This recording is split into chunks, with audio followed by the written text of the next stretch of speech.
রান্নাটা প্রথমবারের মতো ট্রাই করেছি, বাট বুঝতে পারিনি যে এত মজা হবে। আমার হাজব্যান্ড কি বলে জানেন, বলতেছে আচ্ছা তুমি এত কিছু রান্না কার কাছ থেকে শিখছো।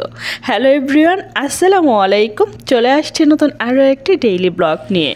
আজকের ব্লগটা আপনাদের কাছে অনেক বেশি ভালো লাগবে, আশা করব পুরো ব্লগ জুড়ে সাথে থাকবেন।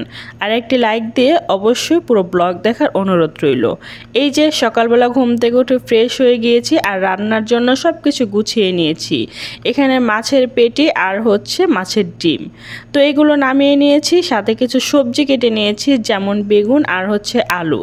বেগুন আলুগুলো ছোট করে কেটে নিয়েছি। আজকে একটা ভিন্ন ধরনের তরকারি রান্না করা হবে। আর এই যে সব কিছু কোটাকাটি করে নিয়েছি যা যা লাগবে। এখানে কিছুটা আদা, রসুন, কাঁচামরিচ, পেঁয়াজ, প্রথমে এটা আমি ব্লেন্ড করে নিব। আর আদা রসুন একদমই অল্প দিয়েছি, মানে যেই তরকারিটা রান্না করব ওইখানে কতটুকু লাগবে ওই পরিমাণে ব্লেন্ড করে নিয়েছি। এই যে আমার ব্লেন্ড করা হয়ে গিয়েছে। এবার আমি এগুলো সব কিছু সরাসরি রান্নাঘরে নিয়ে যাব, কারণ রান্নাঘরে বসে কোটাকাটি করা পসিবল না। তো আমি সবসময় রুমে বসে কোটাকাটি করি। তো এই যে আমার মাছগুলো সুন্দর করে ধুয়ে নিয়েছি। এখানে মাছের তেল আর হচ্ছে মাছের পেটি, আর এটা হচ্ছে পেঁয়াজ, কাঁচা মরিচ, হলুদ, লাল মরিচের গুঁড়া, ধনিয়া গুঁড়া আর স্বাদ মতো নুন। এখানে চাইলে আপনারা বেসন কিংবা কর্নফ্লাওয়ার দিতে পারেন, আবার চাইলে এই যে পেঁয়াজ কাঁচামরিচটা ব্লেন্ডার করেও দিতে পারেন। তবে আমি এইভাবেই দিচ্ছি। আজকে আমি আমার স্টাইলে মাছের ডিমের কোপ্তা কারি রান্না করব। তো চলুন দেখা যাক আমার স্টাইলে রান্নাটা কেমন হয়।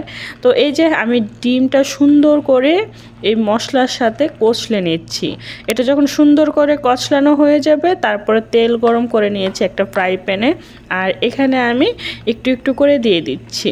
এটা আমি এরকম ছোট ছোট করে দিচ্ছি, আপনারা কিভাবে দিবেন সেটা আপনাদের উপর ডিপেন্ড করে। তো আমি এরকম সাইজ করে দিয়ে দিচ্ছি। আমি যতটুকু ডিম নিয়েছি আমার এই ফ্রাই প্যানে সবটুকু এঁটে যাবে, খুব বেশি নেইনি। তাই আমি পরিমাণ মতো ছোট ছোট সাইজ করে সবগুলো দিয়ে দিচ্ছি। আর দেখতেই পাচ্ছেন সুন্দর করে কিন্তু হচ্ছে। এবার আমি এগুলো উল্টে পাল্টে দিব। ওই যে বলে না কিছুটা ঘাটতেরা, এটা হচ্ছে সেটা। দেখুন না, সহজেই উল্টাতে চাচ্ছে না, তো ঘাটতেরা জিনিস নিয়ে চলা যায় না। তো ওইটা রেখে আমি বাকিগুলো উল্টিয়ে দিচ্ছি।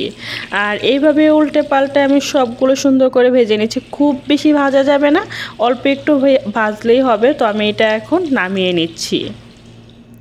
এক এক করে আমি সবগুলো তুলে নিচ্ছি।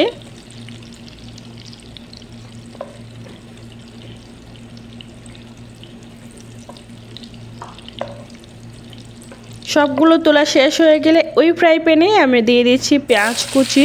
খুব বেশি পেঁয়াজ কুচি দিব না, কারণ পেঁয়াজ আমি আগে থেকে কিন্তু ব্লেন্ড করে রেখে দিয়েছি। তো ওই জন্য অল্প একটু পেঁয়াজ কুচি দিয়ে এটা একটু সফট করে নিচ্ছি। আর এখানে দিয়ে দিচ্ছি ব্লেন্ড করা মশলাগুলো, সবটুকুই দিয়ে দিচ্ছি, কারণ এই রান্নাটা করার জন্যই আমি মশলাগুলো ব্লেন্ড করেছিলাম। এবার এই তেলের মধ্যে পেঁয়াজের সাথে খুব সুন্দর করে মশলাটা ভেজে নেব। এতে করে মশলা যে এক্সট্রা গন্ধ সেটা আর থাকবে না। দিয়ে দিচ্ছি স্বাদ মতো নুন, দিয়ে দিচ্ছি হলুদের গুঁড়ো, তারপরে দিয়ে দিচ্ছি ধনিয়া গুঁড়ো, দিয়ে দিচ্ছি লাল মরিচের গুঁড়া। এই তিনটা মশলা দিয়ে এবার এগুলো সুন্দর করে কষিয়ে নিচ্ছি। এখানে কিন্তু পানি দিইনি, পানি ছাড়াই মশলাটা কষিয়ে নিচ্ছি। তো তারপরে একটু ভালোভাবে কষানো হয়ে গেলে এখানে আমি যেটা করব, ওই যে ব্লেন্ডারে যে মশলাটা ওই পাত্রটা ধুয়ে আর একটু পানি দিয়ে দিচ্ছি। এবার আমি এটা সুন্দর করে কষিয়ে নিব। মশলাটা কিন্তু অনেক ভালোভাবে কষিয়ে নিতে হবে। আর আমি এই মশলাটা যেভাবে কষিয়েছিলাম, একটু পানি দিয়ে কষিয়ে তারপর আবার একটু পানি দিয়ে কষিয়ে নিয়েছি, কারণ এই মশলাটা যত ভালো করে কষাবেন রান্নাটা কিন্তু ততই ভালো হবে। যাই হোক, আমি অনেকটা সময় নিয়ে কষিয়ে নিয়েছি, একদম উপর থেকে তেল ভেসে উঠেছে। তো দেখতেই হয়তো বুঝতে পারতেছেন আপনারা। তো এবার আমি যেটা করব, এখানে ওই যে ডিমগুলো দিয়ে দিচ্ছি, যেগুলো আমি ছোট ছোট করে বড়ার মতো বানিয়েছিলাম। তো এবার এগুলো একটু সুন্দর করে নেড়েচেড়ে কষিয়ে নিচ্ছি।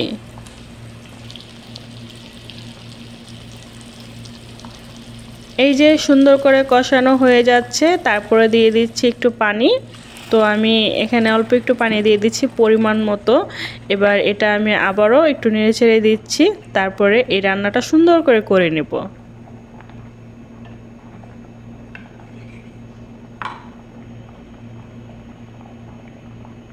অনেকটা সময় বলক আসার পর আমি আবার একটু নেড়েচেড়ে দিচ্ছি। আসলে একটু পরপর নেড়েচেড়ে দিতে হবে, তা না হলে হবে না।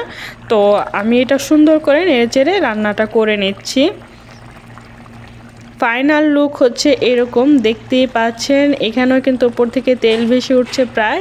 তো এই পর্যায়ে আমি ধনিয়া পাতা কুচি দিয়ে দিচ্ছি, আর ধনিয়া পাতা কুচি দিয়ে একটু সুন্দর করে নেড়েচেড়ে দিব।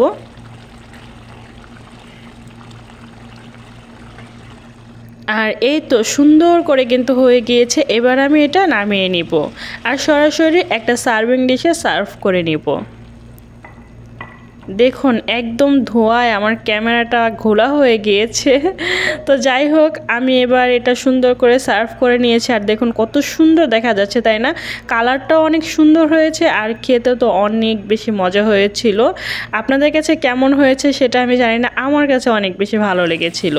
তো একটা ফ্রাই প্যান আমি সুন্দর করে ধুয়ে নিয়েছি, আর ওইটার মধ্যে পরিমাণ মতো তেল দিয়ে পেঁয়াজগুলো সুন্দর করে ভেজে নিচ্ছি।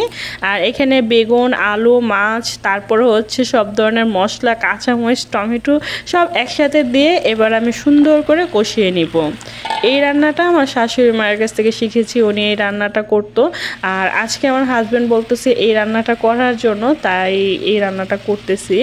সুন্দর করে কষিয়ে নিচ্ছি। আর এখানে কোনো প্রকার পানি দিইনি, এই মশলা সবজি একসাথে কষিয়ে নিতে হবে। আর মাছের পেটিগুলো যেহেতু একদম নরম, তো অবশ্যই আস্তে আস্তে এটা নেড়ে ছেড়ে দিতে হবে। তো খুব ভালোভাবে নেড়েচেড়ে অনেকটা সময় কষিয়ে আমি এখানে দিয়ে দিচ্ছি পরিমাণ মতো পানি। অল্প পানি দিব, কারণ এই রান্নাটা একদম শুকনো শুকনো পোড়া পোড়া হবে। তাই অল্প পানি দিয়ে আমি জাস্ট আলু বেগুনগুলো সিদ্ধ হওয়ার জন্য আমি পানিটা দিয়েছি। এবার আমি ঢাকনা দিয়ে ঢেকে দিচ্ছি। কিছুক্ষণ পর পর ঢাকনা তুলে আবার দেখতে হবে, আলতোভাবে নেড়ে দিতে হবে, তা না হলে মাছের পেটিগুলো ভেঙে যাবে। তো আমি আস্তে আস্তে নেড়ে চেড়ে দিচ্ছি। আমি ভিডিও স্পিড বাড়িয়ে দিয়েছি বলে হয়তো একটু তাড়াতাড়ি দেখা যাচ্ছে। যাই হোক, আমি এভাবে করে একটু পরপর নেড়ে চেড়ে দিচ্ছি আর দেখে নিচ্ছি। ফাইনালি আমার কিন্তু রান্নাটা হয়ে গিয়েছে। ধনিয়া পাতা কুচি দিয়ে রান্নাটা নামিয়ে নেব। এই যে দুপুরে খাওয়া দাওয়া করার জন্য সব কিছু সাজিয়ে গুছিয়ে নিয়েছি আমি। আর খাওয়া দাওয়া সব কিছু গুছিয়ে নেওয়া হয়ে গিয়েছে। এবার মাছের যে ডিমের কোপ্তাকারিটা, সেটা আমার হাজব্যান্ডকে দিয়েছি। তো ও বলতেছে এটা কি রান্না করছো, এটা কি দিয়ে রান্না করছো, বুঝতেই পারতেছে না। লাস্টে খেয়ে বলতেছে আচ্ছা তোমাকে এত কিছু রান্না করা শিখাইছে কে? তো এই কথাটা শুনে সত্যি অনেক খুশি লাগে, যখন হাজব্যান্ডের মুখে এই ছোট ছোট প্রশংসাগুলো পাই, তখন সত্যি রান্না করার যেন আরও উৎসাহ বেড়ে যায়।